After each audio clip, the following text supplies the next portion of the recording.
Hey, dude. Hold on. This is the Helliepod week 6. Yeah, I know. Make sure you put it on there. Is that like the slate? That's what you're supposed, so he knows, you know, what he's doing. Good job. Because there's a lot. We're putting a lot of content out there for the people. I might just run this part in the podcast. Why I always like not? the behind the scenes stuff. You know what else though? For real, you gotta give can't me be some sitting on a advice. chair that's higher than me. You're 5'4". What? I don't have much over you, man. All I have is Stop. height. Stop, Dan. All right. Let's do the podcast. It's getting out of control now.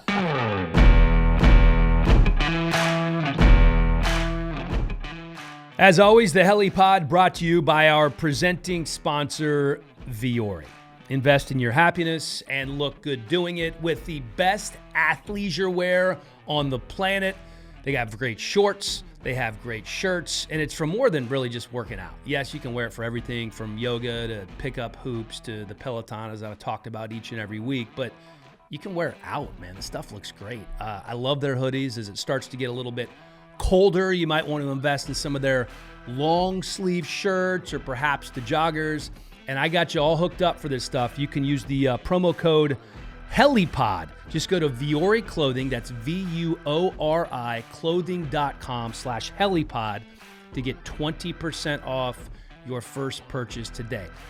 How much do my friends love this? I'm getting texts all the time. Dude, what's the promo code? Helliepod. How do you forget that? Why is it not working?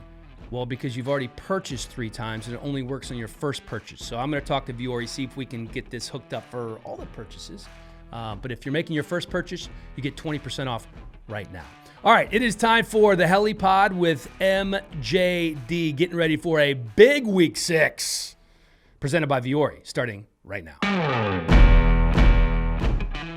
Dude, let me ask you this.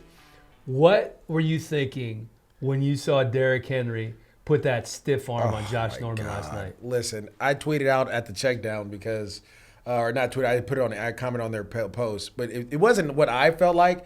I want to know what the players that were chasing him felt like. Like number 53 was jogging behind him, and then he sees Josh Norman get thrown. He must have been like, oh, Yeah. like what happened, or like, damn, like he just dogged my boy, and like he didn't even change his pace. He was like, I don't want no part of that dude. And the best part about it, after he stiff armed him, the next play he ran him over and drug him for 4 yards. It's like, Josh Norman, it's time. Well, hey. Come over. Hold on. Can I? Okay, can I talk to Josh Norman go real quick? ahead. All right, you want to talk right to him? You're going to look right into the listen. camera and talk to Josh Norman? Which one am I looking? I'm looking at this one. Josh Norman, let me talk to you real quick. Come on home. It's time to come here. I'll pull another seat up for you, family. Listen, this is a young man's game. That's why I got out of that thing. It's a young man's game. You were old. Get up. Come on over here.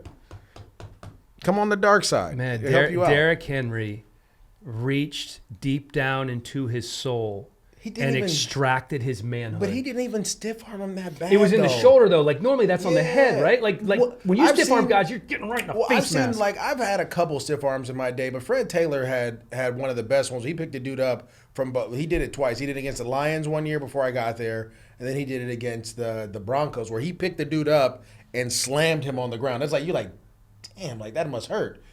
Josh Norman was just running sideways, and he tried to like punch at the ball, so he was off balance. And when you do that, you can just, It's easy. It's easier, but Yeah. I mean, Derrick Henry's known for just destroying people with the stiff arm, so it made it look that much worse that he just threw him on the ground and he flopped all around and his arms were moving. Then he tried to punch him at the end. Like, it just looked bad. It's a bad look. Like that's why I got out of the league. I can't be on people's highlight tapes. I can't do that no more. Is that the best stiff arm you've ever seen? Like, Marshawn's had some pretty nasty ones, too. Yeah. I mean, like I said, Marshall. Like, there's a lot. Like, that just looks really bad. Well, It it's looked great really because bad. a still picture makes anything look worse than it is. But even the still picture didn't do it justice. Like, the video is what makes it look bad because he bounces off the ground. Well, I guess I'm thinking of the still picture because there was one meme that somebody put out there with Josh Norman. Like, there was the planet Earth and then Josh Norman circling it. Internet's undefeated, man.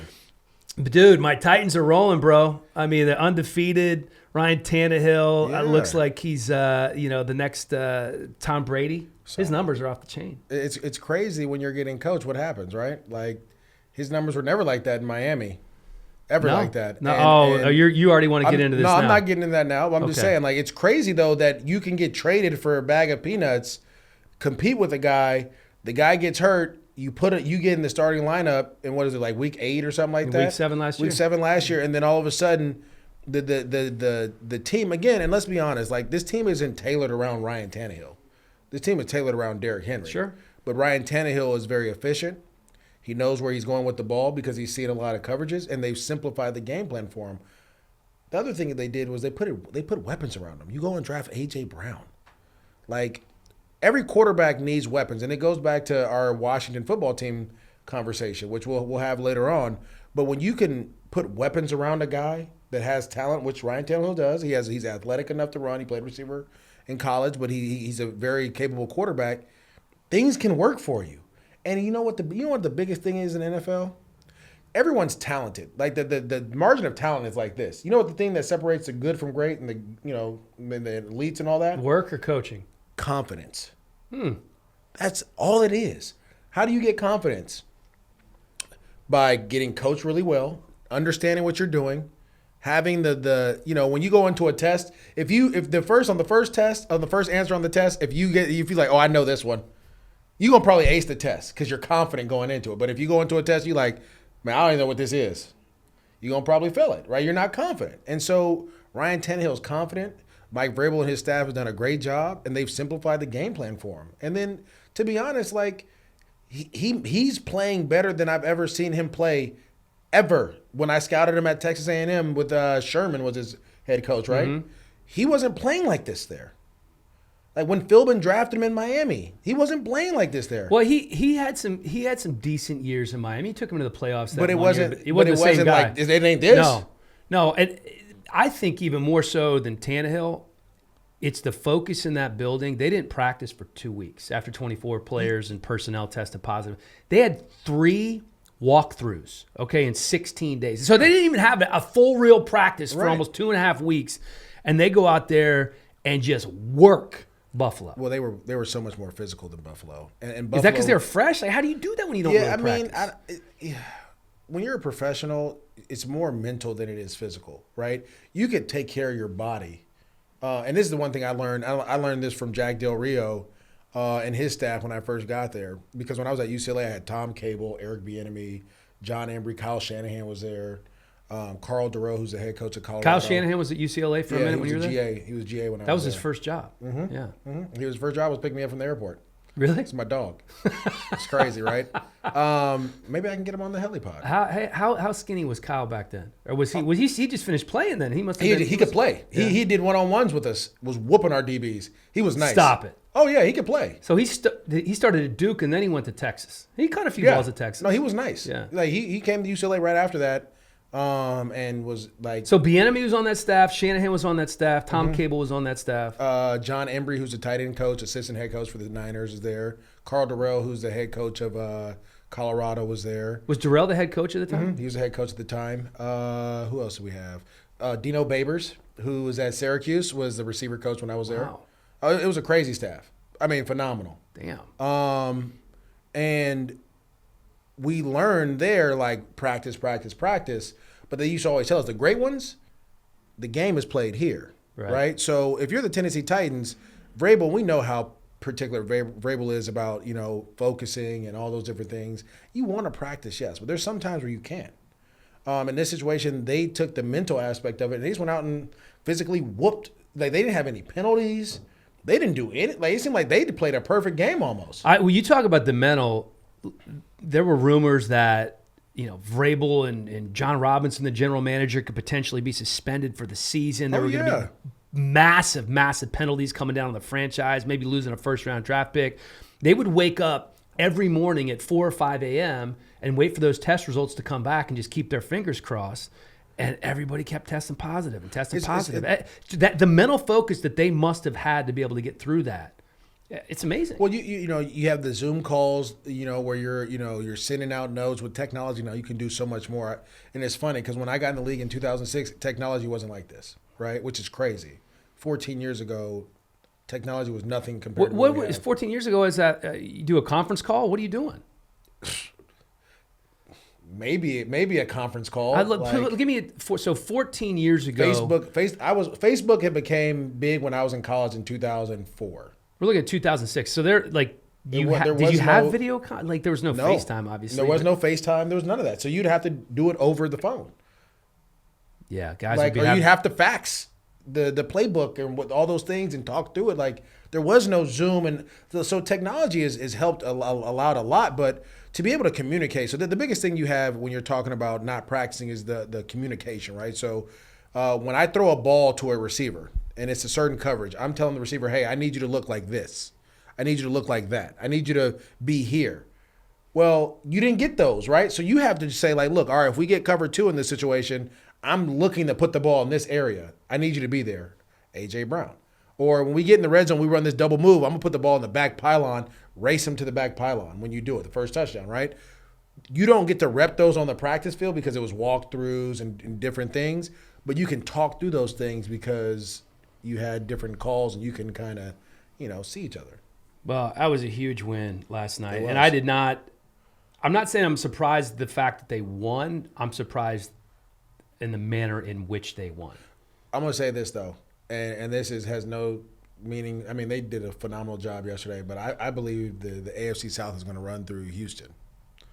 I think Houston had a brutal schedule the first 4 weeks. Hold on. What? You heard what I said. Houston's 1-4. They fired their head coach. And I think they're about to win the division. You're out of your mind. You think they're better than the Titans? Look at the schedule. They play the Titans this week. We're going to find out, right? Dude, I hope that's one of – I don't even know if that's one of the games we're picking because I didn't even expect that to be close. So you think Houston's going to beat Tennessee in Nashville this weekend coming off that win? I think Houston is going to win the division. I think that the first 4 games of their schedule were tough. Think about it. Dude, I know this is California, and I know weed's legal, but are you doing stronger stuff? Nothing. You played the Chiefs. Yeah. You played the Baltimore Ravens. Right. You played the Pittsburgh Steelers. Yep. And I forgot who the 4th game was. Vikings. The Vikings, which they were in that. I mean, that was a 31-23. Yeah, that was they probably had an opportunity to win. So those are 4 teams that all were in the playoffs, except for Pittsburgh, who probably should have won the playoffs. Well, and they will be this year. Yeah. So those are 4 teams that have played. Look at the rest of their schedule. Well, they're playing the Titans, and then they play the Packers. So I think you're crazy. Okay. Because they're going to be 1-6 going into the Jags game, and they just beat the Jags. All right. Listen to me. Do we want to? Is there? Because I'd like to extract something out of you monetarily, and I'm fine to put whatever you want on that bet. That's fine. I mean, I would give you odds. What odds are there? I mean, I'm telling you, they're about to win the South. Oh my God! All right, let's talk about this after the podcast. Right, I'm going to figure out exactly what. I mean, we'll have it on the next one. I'm just something. Come on, Dan. We're not doing none of that. All right. A couple $100 then maybe. All right, let's get to Le'Veon Bell. Yeah, I know you're. I'm a big you're player a big Le'Veon guy. I'm a big player, and you are an advocate for the players being a former player. As I should be. He didn't make it through 2 full seasons with the Jets. So let me say this before we go there. I don't think it was his fault. Okay. I don't think it was. I think it was let me say not his fault. I think he played a part in that. But it's easy for people to blame him to say, oh, he didn't run for 100 yards the whole time in one game with the Jets. Who has rushed for 100 yards with the Jets with Adam Gase there as the coach? I don't even know if it's been done. Okay, so that's one issue we have. Okay.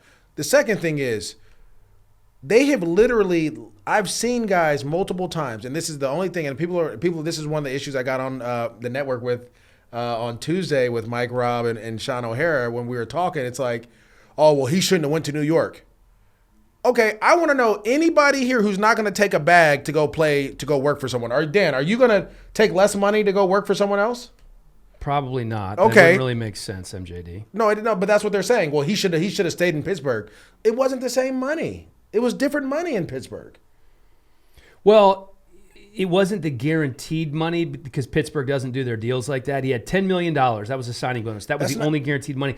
But he also was going to have $33 million paid out in the first 2 seasons, and Pittsburgh has never cut a high-level player with a big money contract. But they've cut players 1 year. after signing them deals, though. Not somebody like Le'Veon. But you don't know what can happen. You don't know, and so you can't. You have the only thing that you can go off of is that $10 million that was a signing bonus. That's all you get.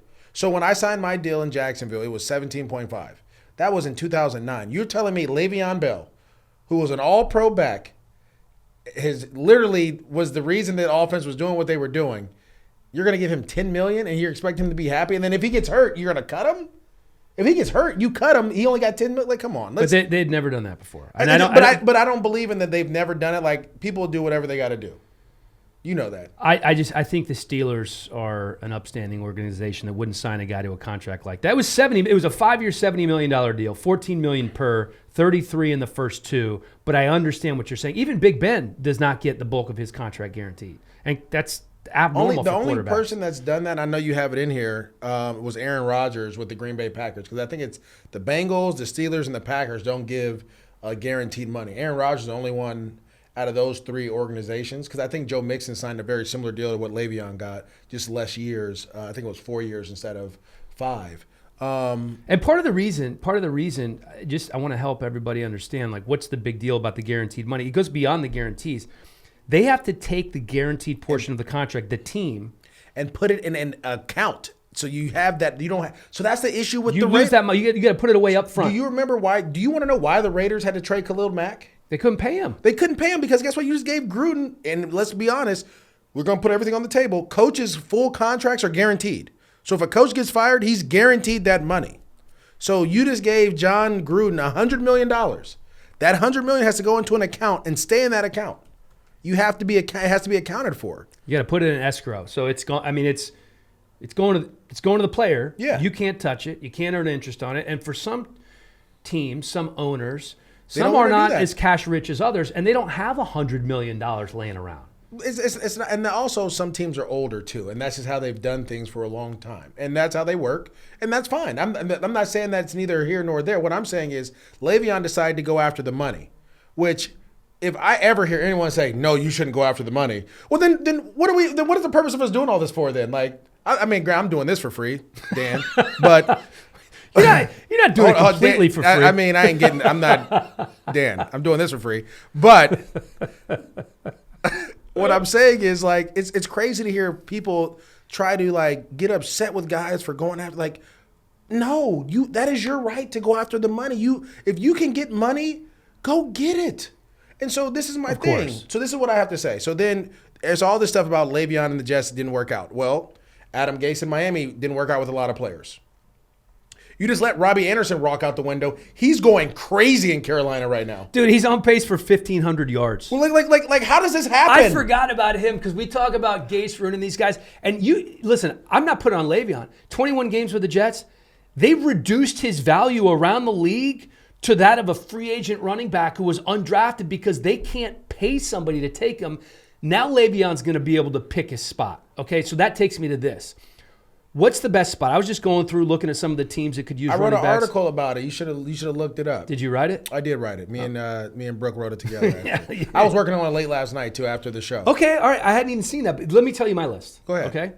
49ers. That's all. They were in that race and for free agency with them. So yeah, it makes sense. Kyle is just so good. I can't even imagine his skill set in Kyle's offense. Obviously, they're having some issues right now. Buffalo, 28th in the league in rushing. He'd be a good fit there. Well, if you go to Buffalo, all of a sudden they have a running game now, and they run the type of runs that he likes downhill. They pull guys. Yeah, that works well. Okay. The Bucks. I mean, they got too many people down there. He ain't trying to go. I mean, he would go to the Bucks, but I don't think that fits what they're trying. They throw the ball around the yard. They throw it to Mike Evans more than anybody. Like, how about this one? And this is my last one. And this is for sure on your list. You're missing a bunch of people. But go ahead. The Bears, obviously Tariq Cohen is out. I like David Montgomery. Let me tell you something. I don't know the exact 2 backs. Oh, I know they need 2, but I'm just a lot of people. Oh, David Montgomery's not that good. I've never seen a back gain 30 yards in a game and run as hard as David Montgomery did last week. Yeah, well, I mean, listen. It's less about. I think the Bears are a good fit. So the teams I picked were this. I think Pittsburgh is still a fit. Really? After all that went down? It doesn't matter. Listen, we're here to win games. Do you think Tomlin and him are on the same page? They were on the same page before. So they're good. They were good. Okay. I think that the business side got involved. And anytime, that's the problem. Anytime when you start talking about other people's money, it never goes good. But him and Tomlin have always been on the same page. To me, Pittsburgh makes the most sense. Because guess what? Connor's is on the last year of his deal. Right, so you don't know how that's going to play out. He really hasn't been healthy. The feel-good story of James Conner. You're just going to cut him loose. Huh? No, I'm not cutting him loose. But we got to win games too. Like, we're here to win games. It's a production-based business. I felt like the Chiefs are a huge one. which I think the Chiefs could be a possibility, and I'll tell you why. Clyde Edwards-Helaire is really good. Yeah. When he comes off the field and Darrell Williams comes in, it's a little bit of a drop-off. If you put Le'Veon there, it ain't no drop-off. Now, all of a sudden, you have two dynamic guys going, and you also can put them in the backfield at the same time, and they both can run routes. Come on. With Travis Kelce, Tyreek Hill, and everyone else, like, come on. If I'm listening to this at home right now, I'm thinking, yeah, but Le'Veon was averaging 3.2 yards per carry with the Jets. What does that have to do with the price of tea in China? That has nothing to do with the Chiefs. Is he the same Le'Veon Bell that he was with the Steelers? I don't know. We don't know because the Jets didn't have anyone to block for him. We don't know what Le'Veon is at this point, right? Think about that. That's the question. The first time the Jets, Sean O'Hara said a great point. The Jets drafted a punter before an offensive lineman since Adam Gase has been there. That's an issue. How do you build a team without building it from the foundation, from the bottom? How about O'Hara making some good points? That's gross. That's crazy, right? Think about that. So we don't know what Le'Veon is. We don't know what Sam Darnold is. What do you think he is, though? When you watch him play and you know him a little bit, and you know the backstory. First of all, Le'Veon's never been fast. So the speed issue, he's never been a speedster, ever. He ran a 4.6 at the combine. So that tells me that he's probably still the same speed. I've seen him in practice. I've seen him in training camp this year, playing wide receiver, mossing guys, doing things that he did in Pittsburgh. Let's remember this too. When he was in Pittsburgh, they lined him up at wide receiver just as much as they did at running back. They did. The Jets lined him up in the shotgun and was like doing stuff that it didn't make sense. Just gimmicky stuff. It didn't fit what he was doing. And I always believe this. And there's two type of coaches. There's coaches who coach a system, and there's coaches who coach to their players. Adam Gase is a system guy. You have to fit his system in order for him to be feel good. There's other coaches like Kyle Shanahan who will change their whole system around to fit your skill set, to put you in the best situation to be successful. Sean McVay will change his whole skill set around to put you in the best situation to be successful.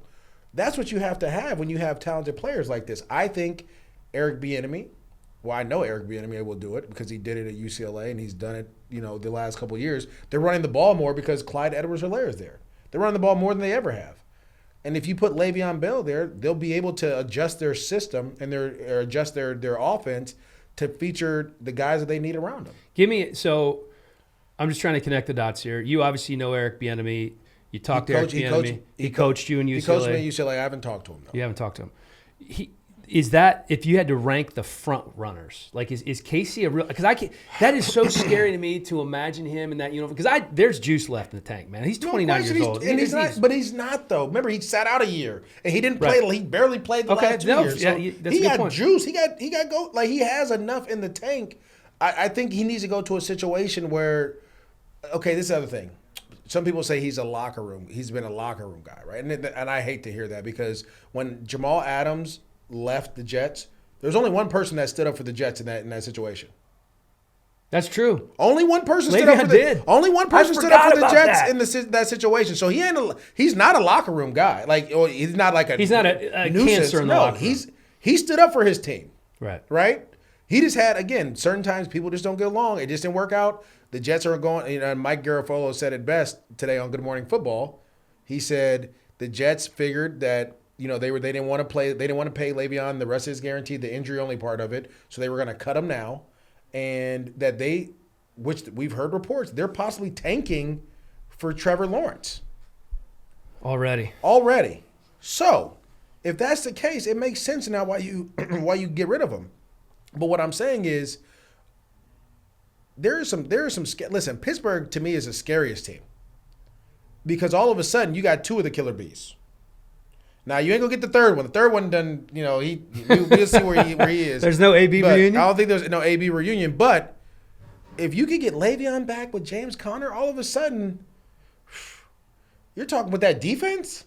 And by the way, Benny Snell, no slouch either. You got the three-headed monster. Yeah. And we all know what happens when it gets cold, right?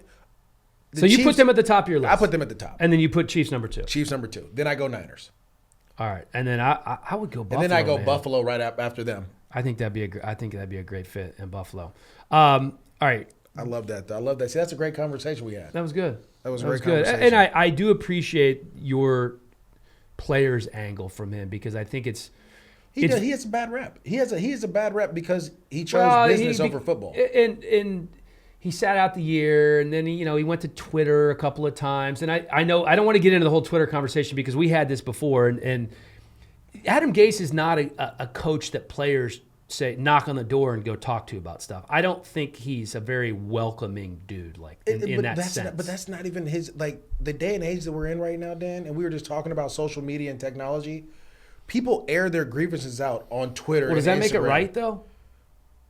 No, but that's just what they do. That's what kids do nowadays. Listen, I'm 35 years old. 6 years, if I was 29 and I had a problem with someone, and I grew up in an era where there was social media, I would probably do the same thing. I have to teach my kids not to do that, because when they have problems with people, the first thing they want to do is go on Twitter and be like, or Instagram and be like, at the dude, like, yo, me and you got a problem. I'm like, you might as well say it to his face. No, I know, but at 29 years old, Le'Veon Bell's a man, dude. He's a grown-ass man. Like, he doesn't need to be going on Twitter. But that's what people do. There's a lot of people that do that. It doesn't make it right. Jamal Adams did it. But it doesn't make it right. Coaches, I've seen coaches do it. Well, I think that these guys may be a little smarter than we're giving them credit for, because look what happened to Jamal. He gets traded to Seattle. Le'Veon gets it. Listen, he had the hands up prayers, prayer. He's like, prayer answered. Now I pick my spot. I can't wait to see where he lands, man. I think it's going to be awesome to see where he lands. I have in here to talk about the most desirable job, Atlanta or Houston, or the Jets job, which is going to be open soon. There's a couple other ones too. What, that's going to be open soon? Yeah. What do you think? There's those. Jacksonville will be open. Yeah. I think so. This is my thing. If you go to Houston, you have a quarterback and a left tackle that's paid for, and you have J.J. Watt, who's getting older. So you're gonna have to make a decision on J.J. Watt soon. Right. Atlanta, you have a ton of weapons, but you have a statue of a quarterback. And the game, it's changing. The game is changing to where you need a mobile guy, at least a guy that has the ability to run. I think you're starting to see the guys that stand still in the pocket go, and as some people think in Atlanta, like Matt Ryan may not be around there anymore. And I'm not saying that he can't do it, because obviously he can, but the game is changing. And that becomes a desirable spot, because you have Julio Jones, Calvin Ridley, all these other guys. Julio's getting a little older too now. He's 30. He's up there. But you also, it's like you're going to have to do a little bit of rebuilding in that process. Jacksonville is desirable because it's this wall without all this stuff on there. It's clean slate. You do what you want over there. They got some young rookies. They done cleaned it up for you. You can go in there and. I got one more for you. Chargers. If they don't right the ship. Listen, in close games they're 3-13 over the last 2 years. Who do you blame that on? Do you blame that on Anthony Lynn? Or do you blame it on that doctor that punctured Tyrod's lung? Well, that's the best thing that's happened to him this year, is getting Justin Herbert in there playing quarterback. And they're losing. No, I understand. But I'm just saying, for their long-term development, you're playing Justin Herbert. But he's on a record-setting pace. Anthony Lynn is developing him up for the next guy. No, I know. Like, that's the problem. Listen, I don't, certainly it's not Anthony Lynn's fault, but that's what happens. He had a terrible year last year. They've had a ton of injuries this year. Wait. Did he have a terrible year last year, or did Phillip Rivers do what he's been doing this year? We always falls on the head coach, though. We blame the coach, but Phillip Rivers was just doing reckless stuff. The same stuff that he's doing in Indianapolis. We talked about this before, Aaron. Right. He's doing the same thing. Like, if you're gonna allow him to coach this young man, you should at least give him another year with him, so that he can. Like, you didn't have an offseason with this dude. You didn't have anything, and he's playing well enough to he's playing be the starter. Great. But he's not winning, Dan. They're not winning. He's playing well enough to win. I mean, Herbert is on. He had an epic pace. This is what I'm gonna say, because I had this same discussion with Sean O'Hara on Tuesday. He played well in the fourth quarter, got him down there. The kicker missed a field goal. Now let's remember, the defense holds the Saints to a field goal in overtime, which allows the Chargers to give a chance to go down and score. Those last two passes, the one behind the guy for the first down, right? That wasn't a good pass. And the one to Mike Williams, that wasn't a good pass. You want to know why it wasn't a good pass? Because Mike Williams had to stop and catch it here instead of running here. If he catches it running, he'll get 11 yards. They weren't perfect passes, but he's a rookie quarterback thrust into this situation. He was drafted number 6 overall. It don't matter when he was thrusted or whatnot. You have the talent and ability to play. What I'm saying is, you're right. He is playing well right now. But you have to give Anthony Lynn an opportunity to continue to work with this dude. If you fire Anthony Lynn after this year, that is crazy. That's like pretty much what Arizona did with Wilkes and Josh Rosen. Well, here's my thing. How many coaches survive 2 seasons. A lot of them. Like he went 5-11 last year. He goes 5-11 again. Adam Gase has survived it multiple times. I think Anthony Lynn's a good head coach. I think the Chargers have a lot of talent there. They have been bitten by the injury bug for the last 17 years. I hope the Spanos family hangs on to Anthony Lynn. All I'm saying is that could be an opening, and that could be really, really desirable opening. I totally agree with you about it. But who are you going to get, though? Who's coming out? You get Bieniemy? Who's another one? They're saying the guy from Buffalo, but after what Buffalo did against Tennessee, I don't know. Maybe the OC from Tennessee has a chance. I think Arthur Smith is going to get some looks. I think he's done a tremendous job. Who else is next? You're going to go after because the McVay tree. To be honest, the McVay tree is actually doing well. I mean, Matt LaFleur is part of that the Sean McVay tree. Yep. And he's balling. Yeah. What about Greg Roman, the offensive coordinator in Baltimore? He's been around too long. I don't think no one, because he was rolling with San Fran. You have to have a certain type of quarterback to fit his system. I don't think Herbert is that guy. I think guys emerge. Once you get towards the end of the season. Arthur Smith is the offensive coordinator for the Tennessee Titans. He was a tight end coach for much of his career. O-line coach. O-line coach. He broke in under the Joe Gibbs regime with the then Washington Redskins. His dad is Fred Smith, the founder of FedEx. So, why is he? What is he doing? Arthur Why Smith is he coaching? Does not need to work ever. But why? Because he loves it. Well, that's the beauty of it. Yeah, exactly. He was an offensive lineman at North Carolina. By the way, Bucky Brooks loves him. Dude, I've sat down with him a couple of times. He is really smart. He's cerebral. The players love him. When Matt LaFleur got that head coaching job with the Packers, Mike Vrabel wasn't sure what he was going to do. Right, for offensive coordinator. I remember that. And LaFleur was only there for a year, right? And so that was kind of a marriage that was made because Matt LaFleur interviewed for that head coaching job. John Robinson liked him. Vrabel liked him. They brought him in. He leaves after 1 year. He wasn't sure what he was going to do. And Arthur Smith basically went into his office. And they always say, you need to ask for the job you want. And that's exactly what Arthur Smith did. I don't know that he would have been elevated to OC had he not gone in there, stated his case, and said, I want this job, and this is why I should have the job. And Vrabel was so impressed, he said, all right, let's go. So this is one of the things, again, I'm not even though I want to be one day, own an NFL franchise or run a franchise one day. But I hate the whole notion that you have to be a quarterback coach or you have to have played quarterback and all this to be a play caller. Like, no, you have to understand the game of football. That's it. Like, we're in this era though now where it's all about the quarterback. But that's fine. I can coach quarterbacks. I've coached quarterbacks before. Matter of fact, I've coached 3 of them who are now in the Mountain West. Carson Strong, who's at Nevada. Jake, have you trained them or have you coached them? I coach them. I'm not a trainer. I'm not going to talk about. I can't tell you about mechanics. Well, I just mean but I when I coach them, I coach them on the progressions. I coach them on the coverage. I coach them where the ball should be because it's all about ball placement, timing, and anticipation. That's it. And so when I coach these kids, I tell them, listen, when we're throwing outside breaking routes, the ball needs to be thrown outside. When I'm throwing a go route, don't ever throw a go route inside. It gets picked. As we saw with Josh Allen last night, right? If you're going to throw a go ball, especially when you're about to let it rip, it needs to be high and placed outside. So when you coach, I can coach a quarterback. Now, I'm not going to be a mechanic guy and your feet and all this and that. You go to someone else for that. You know what I'm saying? You can go to Quincy Avery or whoever else is out here coaching. What's the guy here? House? Tom House? Is it Tom House? It is Tom House. Tom, you go to Tom House. Player. You could do all that with them. I'm going to tell you where the ball needs to be. I'm going to show you why we're doing this in this coverage, who you're reading, and why we're reading them. Well, the mental aspect of it. And that is what you need. You don't have to be a quarterback. I played with a lot of quarterbacks in my time, and they didn't know what they was doing. So it doesn't mean just because you're a quarterback means like, oh, you know everything. An indictment on all quarterbers in Jacksonville just now from you. Not really. I said some. Okay.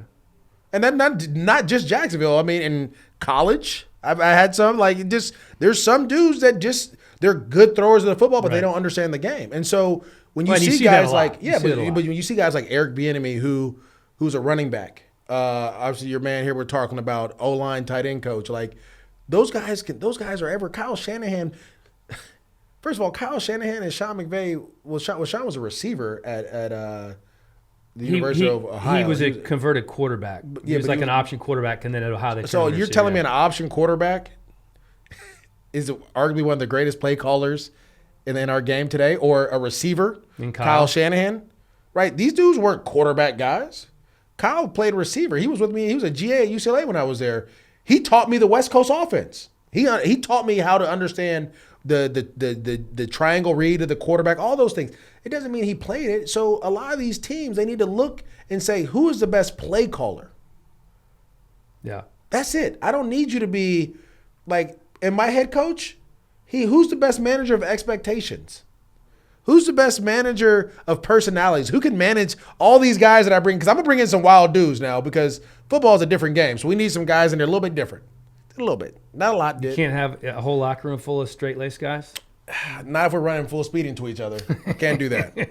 I have so many other things I want to hit on, but we have to get to our game picks. Okay. And we also have to get to our special guest today, the first receiver taken in the NFL draft. And coming off a phenomenal game in that upset win, over Kansas City, kind of giving the Chiefs a taste of their own medicine. Henry Ruggs joining the Helliepod with MJD right after this. Time for a quick timeout to tell you about a few of our sponsors. And we start with Greens Plus, a health food leader since 1989, known for creating the first ever blended green superfood powder and the first company to infuse that green superfood into a bar. The bars, powders, taste great. The most effective way to improve your immunity, detox your body, boost your energy, and get that nutritional insurance that your body deserves. All organic, gluten-free, available at Whole Foods, Amazon, or greensplus.com. I recommend going to greensplus.com because you get 20% off if you use the promo code HELLY. You like smoothies? Throw some wild berry superfood powder in there. Greens Plus.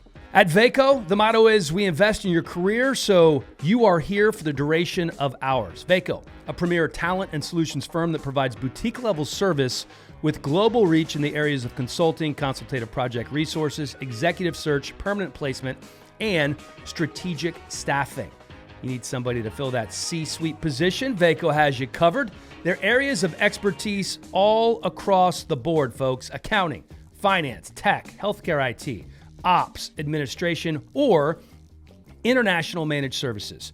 They were founded in 2002. One of the founding partners, my good buddy Brian Waller, a University of Tennessee alum. He did not like how things went this past weekend against Georgia, I can tell you that much. But Vaco's still growing. They serve over 40 markets across the globe, 1,000 employees, 5,000 consultants, and $750 million in revenue. At Vaco, they're doing it right. Check them out, vaco.com. That's VACO.com for more info on how they can connect people to their dream jobs and help leading companies find talent to grow their business. I'm not sure how long it's been. I think probably 3 months or so, but I tried this new product called True Niagen, and I think you should too.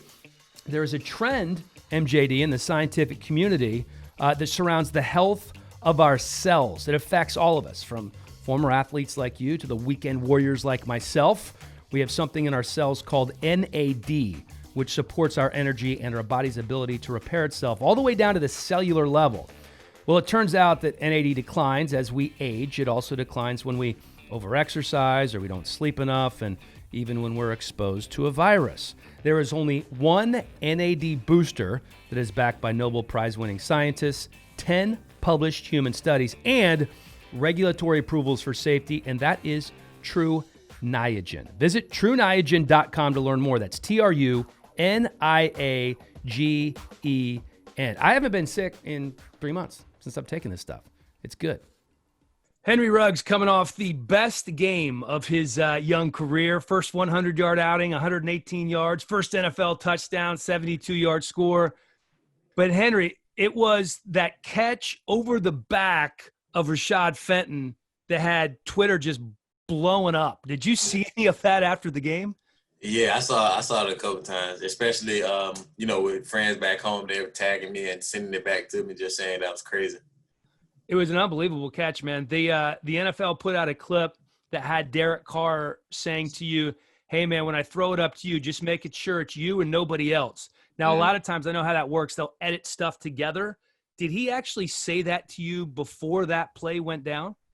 Yes, he was. I mean, that was just something that he was just saying, that he was harping on, because, the game plan was to, we were going to take some shots. So he's just like, if we're going to take some shots, then y'all have to make the plays, don't let them come down with interceptions. Was that going through your head as you're going up to grab that ball off Fenton's back?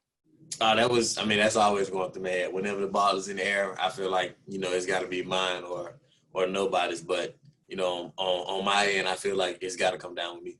One of my favorite tweets that I saw was from Chad Ochocinco, and he said, "You got mossed." You trained with Randy Moss right before the draft. Yes. What was that like? It was cool. It was really exciting. I mean, to get hands on with somebody like that, and for him to say some of the things that he said about me and tell me the things that he told me, it was just it was mind blowing for me, and it just gave me even more confidence than I already had. Did you play against Rashad Fenton in college? He played at South Carolina. Yeah, we played him last year. Yes. Did you say anything to him after that catch? Because you don't strike me as a huge trash talker. No, I don't really talk too much trash. My motto is speaking when spoken to. So, if I have somebody that's in my ear kind of talking all game, then, I kind of get back at them. But, I don't really say too much. I just move on. Coach told us to kind of bring a little swagger to the game. So, move on do my little celebration and just keep it going, just keep playing.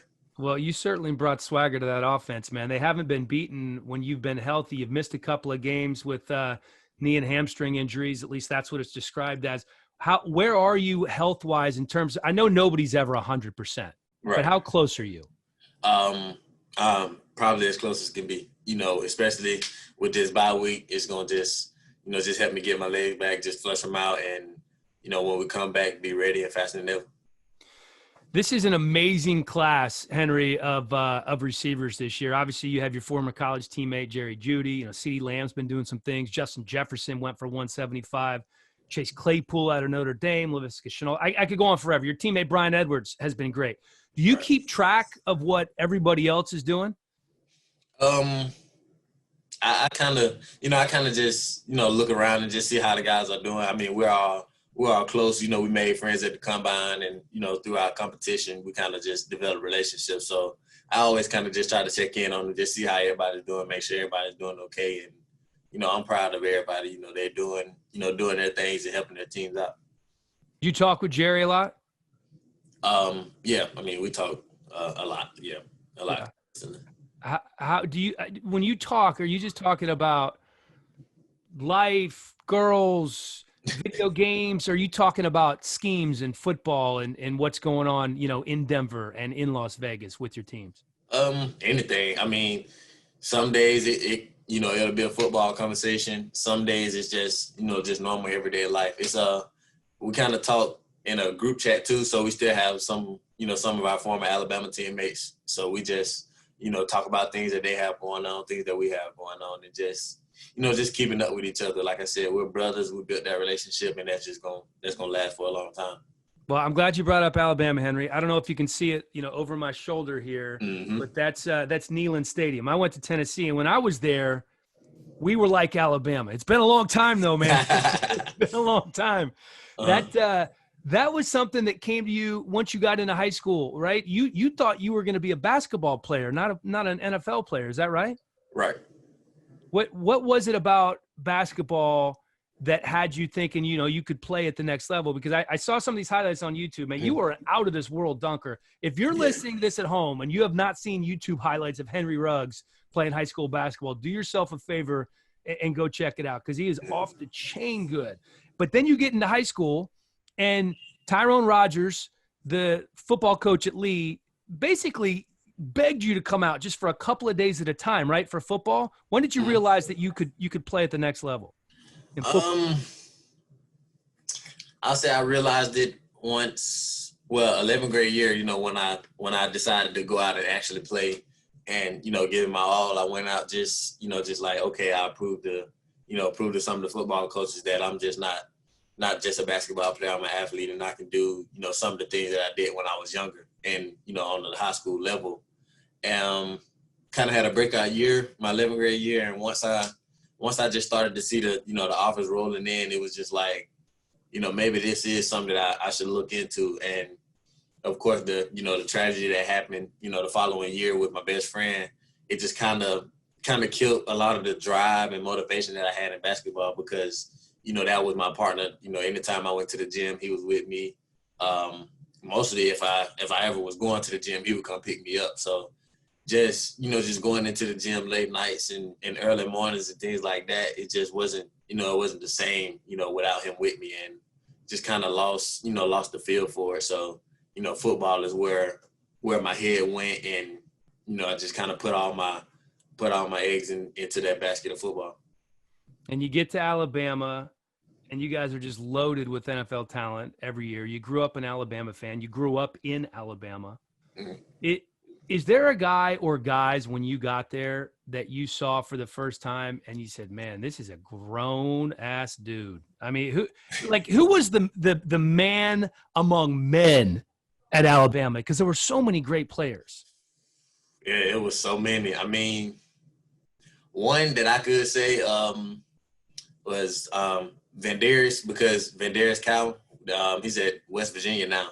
But, we were recruited together, and he was one of my close friends in recruiting, but he was, a man child. He was one of the big dudes, and I'm just like, are you serious? Like, what happened to the size, with me? But, right. When we get there, it's kind of, like you said, all NFL caliber talent, all spectacular athletes, and it was just like, I have to realize that, I had something special, but everybody here has something special, so I got to see, what's my edge and what's going to, take me to the next level and get me where some of these guys are.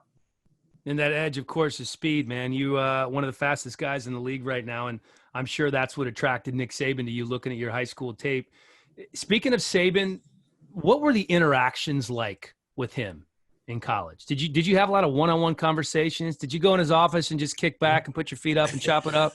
A couple of times. I mean, me and Coach had a pretty good relationship. I was one of the guys that, would always just kind of joke with him. When we would transition through practice, throughout the periods of practice, I'll just go mess with him, just simulate running routes and try to cut him off, because he think he's just the best DB in the world. we always had little interactions. He'll come, talk to me pre-practice and things like that, just make jokes. But I mean, we had a pretty good relationship, but of course he was still gonna be him, and he was hard on me and make sure that I did everything right in the way he wanted. How would you compare him to Gruden? I mean, they pretty much have a lot in common as far as what they want out of the players and how they're going to get it. But I would say Gruden is more, loose. So, like I said, I got along with Saban, but, everybody doesn't have that same type of relationship with him, as in, they just feel like, oh, they can make jokes with him all day, every day, or things like that. I was one of the guys that could. But Coach Gruden is a guy that's always, up-tempo, high spirit, and there's always going to be, making jokes with players and things like that, but he's still going to get his business done when it's time for it. Gruden comes across to me like I just look at him sometimes and I laugh. Like he just seems like a funny dude. Is it? He's definitely. Is he always cutting up? Not always, but I mean, he can be in the middle of getting on to somebody and something like that. But maybe at the end of it, he'll crack a joke just to loosen it up and let you know that it's all love. It's nothing personal. He always tells you, to take everything with a grain of salt. Don't think he's coming at you. He just wants you to be the best. And that's why he's getting on to you the way he is. But he'll crack a joke at the end just to let you know he still loves you. Your off season after the draft of your rookie year is unlike anybody else has ever experienced outside of this rookie class. And your team on top of that is moved from Oakland to Vegas. And all is Las Vegas at this point. I've done a bunch of UFC stuff. I was there prior to football season. It's still kind of not what you're used to with Las Vegas. Had you been there and seen what Las Vegas is really like, or is this all you've seen is what the last few months? This all I've seen pretty much. I haven't really got a glimpse of the real Las Vegas. So, I'm kind of glad because I got here and kind of got acclimated first before things kind of got crazy. But, once things open up, I feel like, I got myself settled in. I know the ins and outs now. So when things kind of get going, I won't be too overwhelmed. So the bye week's coming up for you, right? Mm-hmm. You going to get a couple days off? What are you going to do? Just rest, keep working to feel the best that I can feel, get my legs back under me, and just stay in the playbook and be ready for the next game. All right, Henry, we're going to let you go here, but quickly, just a 2-minute drill. These are some quick-hitting questions. There's only 7 or 8 of them. You ready? Okay. All right. Favorite show or YouTube channel? Favorite show. I don't watch much TV, but I've got it to Black Lightning on Netflix. Okay. Oh, I got to check that out. I haven't seen that. Last person you texted? My girlfriend. All right. Last thing you Googled? Nordic hamstring curls. Trying to get me a machine to do the hamstring workouts at home. Oh, trying to keep those hammies healthy. I like it. Mm. I like it. All right. Funniest teammate at Bama? I say Ziggy. Ziggy probably one of the funniest. Okay. What about the Raiders?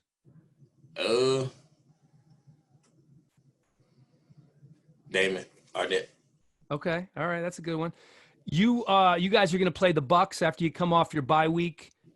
When you see Tom Brady in pregame, what do you do? You go up, say hi. You just kind of go about doing your business. Do you introduce yourself? What do you do? Just go about my business. I mean, I look at him and just be like, oh man, that's somebody I grew up watching. Grew up just seeing and knowing his great abilities and things like that. But I mean, it's still the game. I probably try to get an interaction with him after the game. But pregame, I just have to stay in my routine and be about my business. Speaking of growing up watching somebody, tell me a wide receiver that you patterned your game after. I've had a couple. I've always been big on watching guys like Jarvis Landry and DeAndre Hopkins because of just their hands and the ability to make contested catches and tough catches. So I say those are the 2 guys off the top. You are better at blank than people might expect. Catching. Everybody expects you to be good at catching. What do you mean? People think, I'm just a speed guy. I can't really, I just, can open the top up and, they don't really think that you have the ball tracking skills or the ability to go up and make contested catches like the one I did Sunday. Well, they better go back and watch that tape from Lee High School, man, because I saw you make some pretty incredible catches back in the day in Montgomery. Okay, last question before we let you go, Henry. This is easy. LeBron or MJ? MJ. MJ. See, you know what? I'm proud of you. I'm proud of you, young buck. I thought you would say LeBron because, listen, you didn't get a really chance to see MJ play, in his heyday. But I'm right there with you. I'm right there with you. As a big basketball fan as yourself, I appreciate you still appreciating Michael Jordan as the GOAT. Hey, Henry, enjoy your first bye week in the National Football League. Good luck the rest of the way. And I can't tell you how much fun it's been watching you play so far, my friend. Thank you. All right, let's do some game picks, man. Love Henry Ruggs. He's a special talent. And I wasn't kidding about those YouTube clips of him in high school playing hoops. Oh, he got bounced. Oh, serious hops. It is insane. All right, let's start with the games here. Cleveland 4-1 at Pittsburgh. Yeah. This is unlike last weekend. This is a great slate of games. The secondary for Pittsburgh struggled against the Eagles. Travis Fulgham came in there. He was on the street a couple of weeks ago, just torched him. What are Odell and Jarvis going to do? Pittsburgh's banged up on the O-line with Pouncey and DeCastro both hurting. That could leave the middle of that O-line vulnerable. And then Myles Garrett's coming off the edge.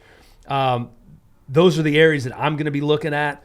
I think Pittsburgh and Cleveland are very evenly matched, and I'm going Cleveland here, 27-24 in Pittsburgh. We're going to have some differences this week, man. Yeah. Oh, we already sent you my picks, but I'm going Pittsburgh. It's their defense. I think, again, this offense hasn't seen this style of defense yet, and the true matchup is those offensive tackles for the Browns going against Bud Dupree and T.J. Watt. Mm-hmm. Okay. We're going to see how real things can get in this situation. Chicago 4-1 at Carolina 3-2. The Panthers actually favored in this one, but the Bears aren't as good as their record. They have 4 wins against teams with a combined record of 4-14. Panthers have won 3 in a row. They're rolling without McCaffrey after that 0-2 start, and they're the only team that started the season with a new head coach and a new quarterback to have a winning record in this COVID year. Incredibly impressive, man. You've been digging for these stats, huh? Dude, I'm going Carolina 30-21. Oh, that's a big one. Listen, again, this is the time of the year when the defense starts to pick up and start making plays. Just like the Pittsburgh Steelers defense, you're going to have to lean on them, right? I think the Chicago Bears are starting to find their niche defensively. We saw what Khalil Mack was able to do on Thursday night. I think you'll see more of that. Do you see anyone blocking him on that? That? So trying to get the ball down the field to Robbie Anderson is going to be tough. I think they're going to have to lean on the run, and this defense is playing better and better and better. And so they made some adjustments in the second half that kind of threw Brady off a little bit. I'm going to go with Chicago in this one. Okay. All right. So we have 2 different picks. I'm about to bounce. Hey, it's the comeback. All right. Green Bay, Battle of the Bays, undefeated, taking on Tampa 3-2.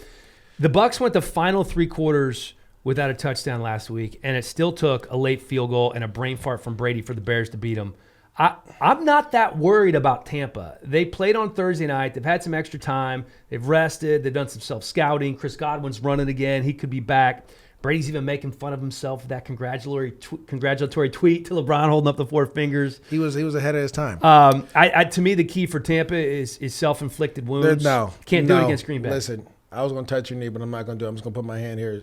Stop. Don't touch my knee. Aaron Rodgers right now. Oh, really? I'm not picking against the Green Bay Packers. Okay. I refuse to do it. Aaron Rodgers can come there on fire, and you get Devontae Adams back. I get it. The defense is, playing better, but this offense isn't the Chicago Bears. I hear you. And be ready for Aaron Rodgers to come to go. So I'm going to pick the Packers in this one. All right. I'm taking Tampa Bay.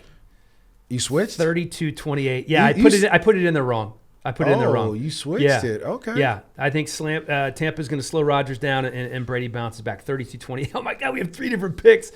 Oh, you're going to catch me or I'm going to destroy you. Rams at 49ers. Yeah, Ramley. Listen, Jared Goff with a run game is like a nice filet with a great bottle of red. Just so much better.